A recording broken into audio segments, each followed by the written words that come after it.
for the EU in the spring. At the same time, growth momentum is set to slow down, but not reverse in the second half of the year.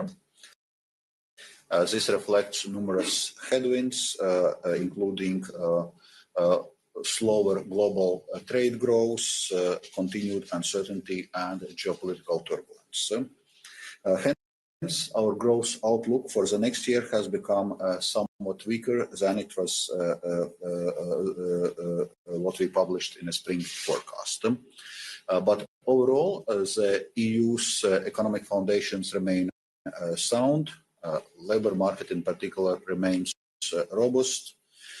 We see wages going up and inflation going down. This is good news for households and should continue to support consumption. However, there are various risks to the outlook, so we cannot be complacent, and this underlines the urgency of taking decisive action to secure our prosperity and autonomy in the long term. This brings me to the next point. I very much welcome the ambitious Eurogroup work program as presented by Pascal today, and look forward working with the ministers to implement it. Let me briefly mention three elements from the Commission's perspective. First, on coordinated fiscal and economic policy, safeguarding fiscal sustainability and simultaneously ensuring adequate spending for key priorities, especially security and defense, will remain a critical issue in the time ahead. The Commission will help Member States in making these difficult policy choices, including through a credible implementation of the new economic governance framework. Secondly, in view of recent economic developments, it has become even more important to discuss ways to enhance Euro's role as an international and digital currency. And I will return to today's discussion on a digital euro in a moment. More generally, however, we need to make progress on some long-standing work strands, such as Savings and Investments Union and Banking Union. And finally, we need to work on enhancing Europe's competitiveness. As you know, competitiveness is a central focus of the European Commission. Guided by our competitiveness compass, we have already made progress in turning recommendations contained in the Draghi report into reality, but more is needed, and we need to work together to maximize impact. And in this case, once again, I welcome the focus Eurogroup's work program is putting on this. Turning now to digital euro. While we have seen a slow but steady progress over the course of the last 2 years, there is now a growing urgency to reach political agreement and address remaining open issues. So today we had a discussion on this, and I'm pleased to report that we made a significant breakthrough in today's meetings. Eurogroup, as Pascal said, reached a political agreement on institutional framework for setting the ceiling for holding limits, which ensures an appropriate role for both the Council and the European Central Bank. This agreement provides fresh momentum to efforts to reach a common approach in the Council by the end of the year. And here I would like to thank Danish Presidency for their commitment in processing this crucial file, and reaffirms the Commission's commitment for providing all necessary support. Finally, I also debriefed on the G7 finance ministers' call in relation to increasing pressure on Russia for its aggression against Ukraine. The European Union and its member states have always shown strong leadership in a G7 format and in supporting Ukraine. For example, no one has implemented stronger sanctions than Europe, and they work in particular as part of the coordinated G7 approach. G7 sanctions have already inflicted real costs on Russian economy, ranging in hundreds of billions. But it's clear that we need to step up the pressure against Russia further to make its war of aggression unsustainable. In this spirit, the Commission's proposal for the 19th sanctions package will further aim to weaken Russia's already weakened war economy, and I expect you to hear details on this very soon. Second, on reparations law. As President Ursula von der Leyen announced in her State of the Union speech, it will be a limited resource loan to Ukraine, funded by cash balances from immobilized Russian central bank assets. This, however, would not affect Russia's claim on the financial institutions holding those immobilized cash balances, which would remain fully in place. But this loan would be repaid only if and when Ukraine receives reparations from Russia, so basically front-loading the reparations. It's only right that Russia pays for the war it started. We are now working on technical details, addressing certain concerns and questions to build a legally, financially and fiscally sound instrument. And importantly, it is also scalable at G7 level, and several G7 partners have shown interest in following a similar approach. I will stop here. Thank you very much. Go Mohan. And I would like to thank, first of all, the Danish authorities for their great hospitality. We all met last night for pre-reception meeting in the beautiful, beautiful building of the finance minister, and had a chance to observe the 300-year-old ceiling of that room. And that really was a good start off to a meeting that has been productive this morning. I'm not going to repeat the projection numbers that we had last week when I presented our monetary policy stance. They generally align with the latest presentation by the Commission. I've flagged for my colleagues the changes that we made in terms of our projection and our balance of risk, so that they are fully aware of the changes that we have decided in that projection exercise. So we had a good discussion on the economic outlook, as indicated by my colleague, the president of the Eurogroup, and Valdis Dombrovskis, the commissioner in charge of those issues.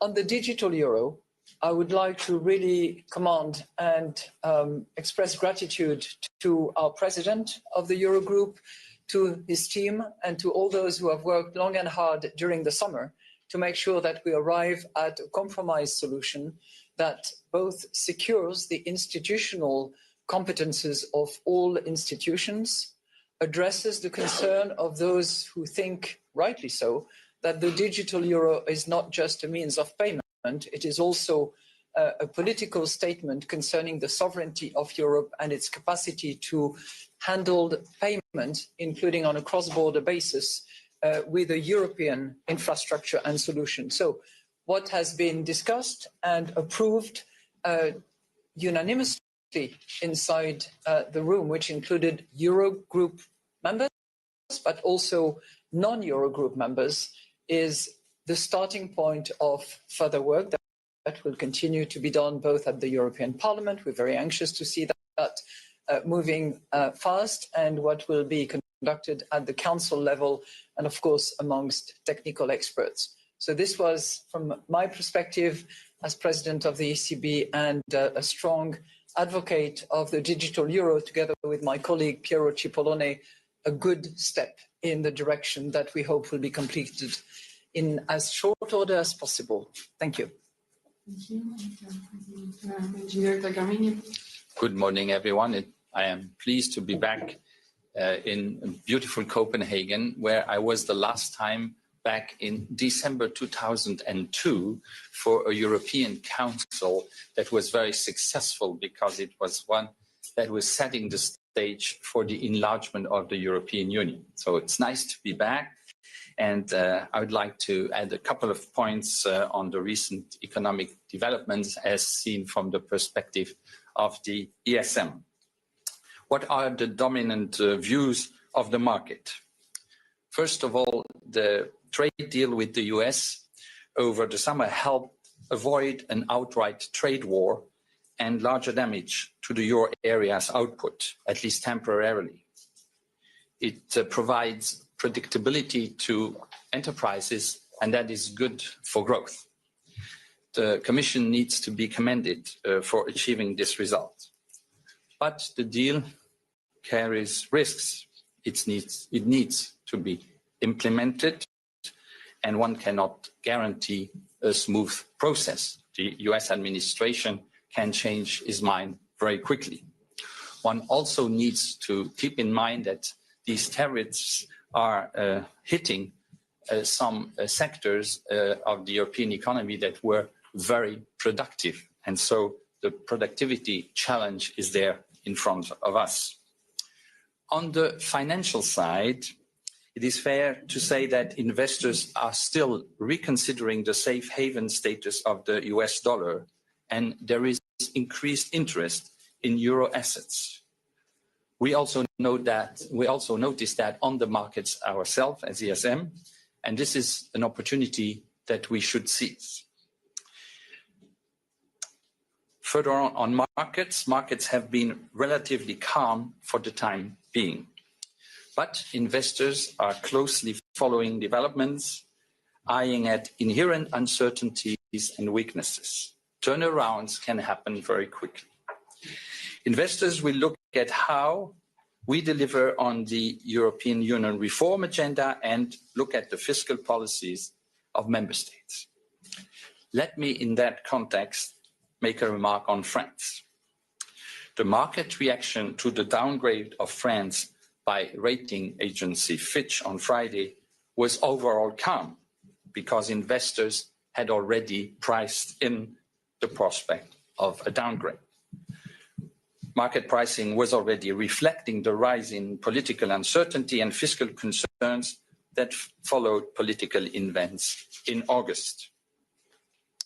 Finding a credible policy and budget path, reducing the deficit over time in line with the new Stability and Growth Pact, which the French government is committed to, remains crucial.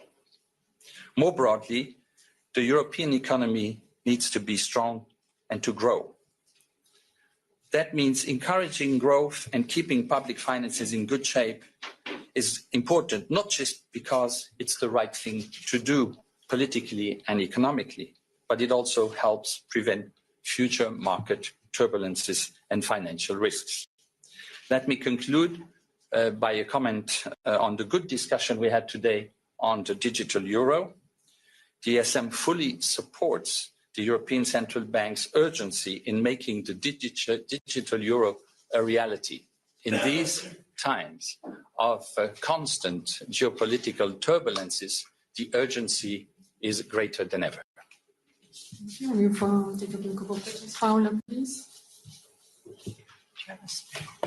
Thank you very much, Paula Tamor, the Financial Times. A question for President Lagarde. How does the ECB view the idea of a reparations loan using the cash balances? Would you be open to that? Thank you very much for your question. First of all, it's a matter for which there was no particular document tabled, so I would refrain from making any decisive statement in that respect. But our concerns has been expressed in the past, remains the same, and we are obviously attentive to the compliance with international law and with the concern that is ours about financial stability and the sovereignty and strength, the sovereignty of our currency. Thank you. One over here.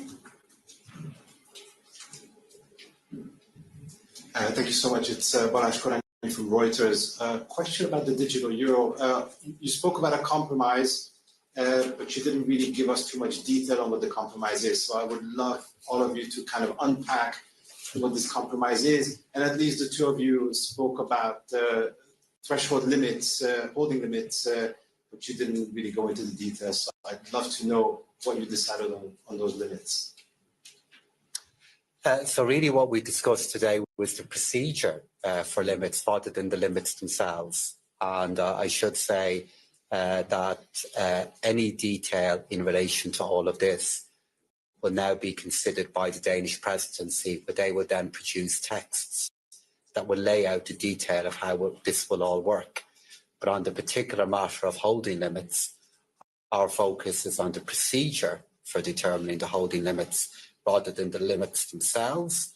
And in the discussion that we had here today, an important element of the compromise that we reached is that before the ECB make a final decision in relation to issuance, that before that decision takes place, there would be an opportunity for a discussion at Council of Ministers in relation to that date, in relation to how the project will move forward. And in that particular discussion, I remain confident that the ECB would listen to the views of ministers and consider it, as they have done throughout this entire procedure.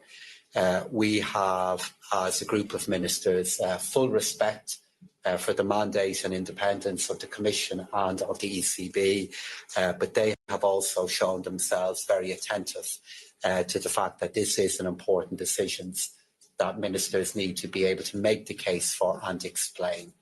And an important additional step that we introduced today is a preliminary discussion on it as the entire process moves forward. So that's the key point. Thank you.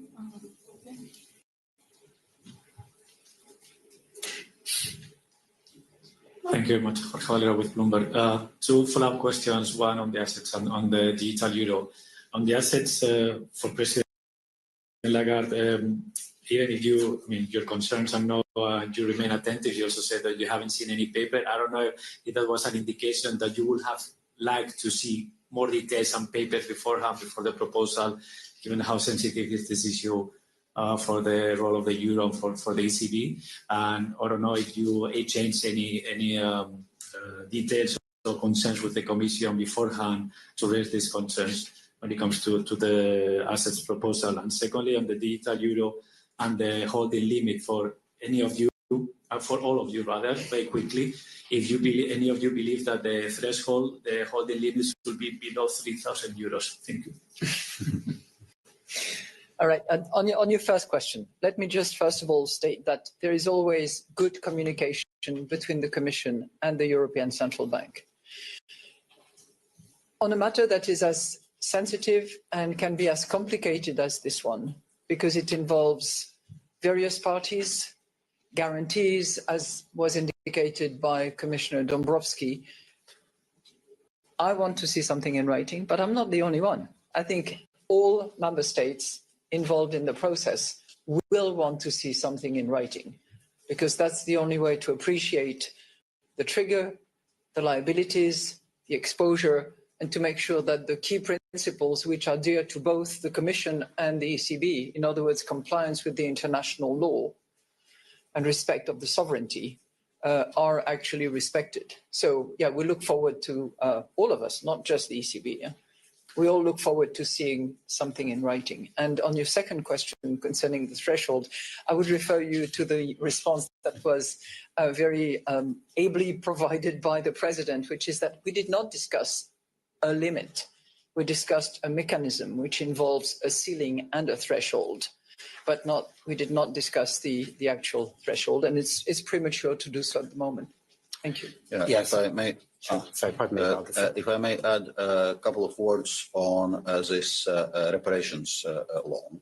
Well, obviously, after having made this announcement, the Commission is currently working on all the technical aspects of this proposal. We also need to determine the volume of this reparation loan based on the IMF's assessment on the Ukraine's financing need over the next 2 years. So clearly that will require more work, and the Commission is right now working on this, and obviously will present it to the member states and all interested parties. And indeed, so what is novelty in this proposal that we are not proposing seizure or confiscation of Russian sovereign assets.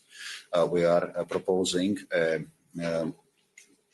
that Russia's claim on those assets remain in place, but we are using cash balances which have accumulated due to the fact that those Russian assets are immobilized, and as they mature, to provide this reparations loan to Ukraine. So that, in a sense, allow us not to deal with the sovereign immunity issues which had been plaguing those discussions beforehand. And here I would also highlight just a few weeks ago, we had in very same building the EU Foreign Affairs Ministers informal meeting, so-called Gimnich meeting, where we were also discussing those issues, and it was clear that there is no unanimity among EU member states concerning, for example, confiscation. So our proposal falls short of that. And just to emphasise the point on the holding limits, again, today is about procedure. Because of the different views and the really important policy matters that we need to be settled regarding the level of holding limit, it's vital that we have precision regarding what will be the procedures in relation to us. And we now have a common understanding with regard to that, and that will enable at a far later point a decision on the holding limit themselves and what the threshold will be. Can I just, thank you very much to our speakers. excuse me, do you mind if I compliment, because I think it's important. As Commissioner Dombrovskis said, it is no seizure, no confiscation, from what we understand, but it's substitution of a claim on cash to a claim on Eurobonds. Is that correct? As I said, obviously, we are now working on all of those specific elements, but it's so the basic concept is that indeed we are not touching Russia's claim. We are using accumulated cash balances, issuing a loan to Ukraine, and Ukraine will only have to pay this loan once Russia pays reparations. And this is something which is agreed by both European Council and G7 already before, which allows them to reinstate those cash balances for paying those loans and following the Russian claims on those assets. Obviously, it implies that Russia first has to pay reparations, as is already decided. Thank you. I think we have to end it here. Thank you very much for participating and to our speakers. Thank you. The formal ECOFIN is going on, so Thank you. Thank you very much.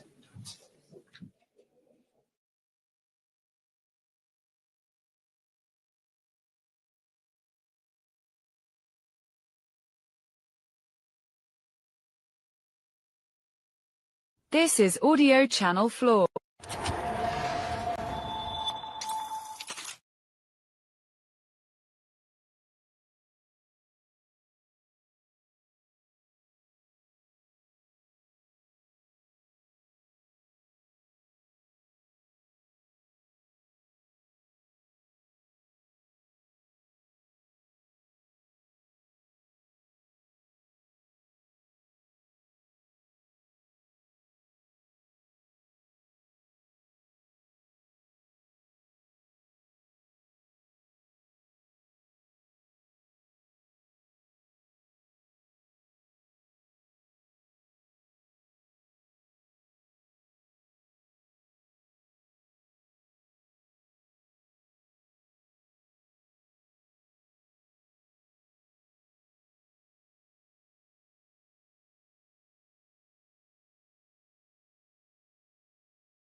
you.